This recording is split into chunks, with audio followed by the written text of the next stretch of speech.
કે જે અંધકારમાં રહીને બીજાને અજવાળાના રસ્તે રાહ દેખાવે છે.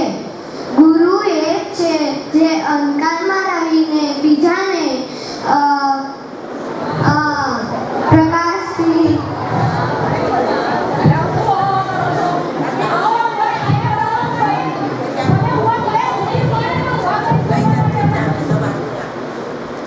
ગુરુ એ છે જે પોતે અંધકારમાં રહે છે અને બીજાને જ્ઞાન તરફ રાહ દેખાવે છે.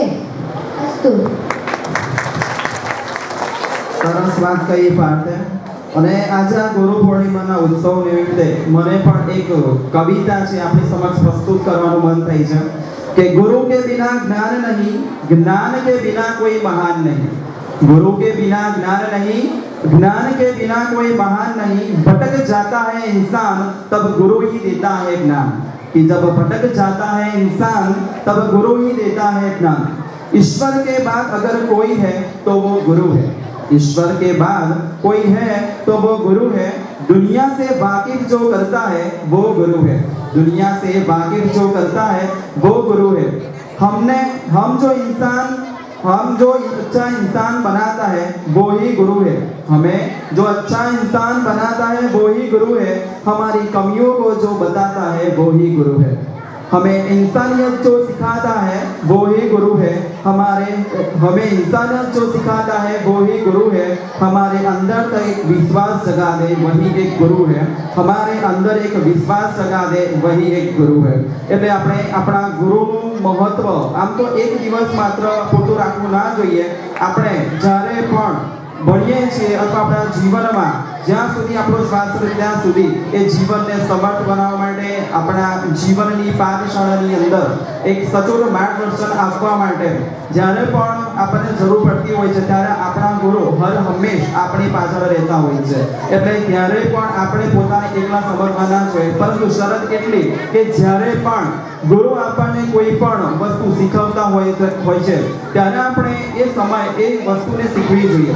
કારણ કે આપણે જ્યારે પણ ક્લાસરૂમની અંદર અહીંયા ધ્યાન જ્યારે પણ ક્લાસરૂમની અંદર કોઈ પણ ટીચર જ્યારે પણ ભણાવતા હોઈએ છે ત્યારે આપણે અંદર આપણે અમુક વાતો કરતા હોઈએ છીએ. જેમાં આપણે ટીચર જ્યારે ભણાવતા હોઈએ છીએ ત્યારે એ ભણવાની ઉપર આપણું ધ્યાન હોતું નથી અને આજુબાજુની જે નિરર્થક પ્રવૃત્તિઓ આપણે કરતા હોઈએ છીએ એ પ્રવૃત્તિ આપણે બંધ કરી અને જ્યારે પણ એક જ્ઞાનનો વિષય હોય અથવા કોઈ પણ વસ્તુનો જ્યારે તમે ગ્રહણ કરો છો ત્યારે એ ગ્રહણ શક્તિને વધારવાનો આપણી સમય છે અને એ સમયને આપણે સાર્થક કરવાનો છે, ના કે બીજી જે નિરર્થક પ્રવૃત્તિઓ છે એમાં આપણા પોતાના સમયને વ્યતીત કરવાનો. એટલે આજના ગુરુ પૂર્ણિમાના નિમિત્તે આપ સૌને મારી નમ્ર એટલે જ વિનંતી છે કે આજનો દિવસ પૂરતું જ તમારે ગુરુને મહત્વ આપવું એ જરૂરી નથી, પરંતુ આપણા માટે તો 365 દિવસ ગુરુ પૂર્ણિમા છે એવું સમજવું જોઈએ અને દરેકે દરેક ક્ષણે આપણે ગુરુનું મહત્વ આપણે સમજવું જોઈએ અને એમનો જે ઉપકાર છે આપણે માનવો જોઈએ કે જ્યારે પણ આપણે કોઈ સમસ્યામાં હોઈએ ત્યારે આપણા માટે હંમેશ માટે તૈયાર રહેતા હોય છે. દરેક વિદ્યાર્થી સંકલ્પ કરે કે કોઈ પણ ગુરુ જ્યારે તમને કંઈ પણ વસ્તુ કહે તો એનું ખોટું ના લગાડતા, એ તમારા જીવન માટે એ કંઈક ને કંઈક આગળ અત્યારે ભલે તમને એવું લાગે છે કે અત્યારે અમને બોલે છે અથવા તો અમને બહુ ખરાબ રીતે કહે છે, પરંતુ એ કંઈક ને કંઈક તમારા સારા એક ચારિત્રના ઘડતર માટે કહેતા હોય છે. એટલા માટે તમારી વસ્તુને તમારા જીવનની અંદર ઉતારવી ખૂબ જ જરૂરી છે અને ઉતારશો તમને જ્યારે પણ તમે મોટા થશો.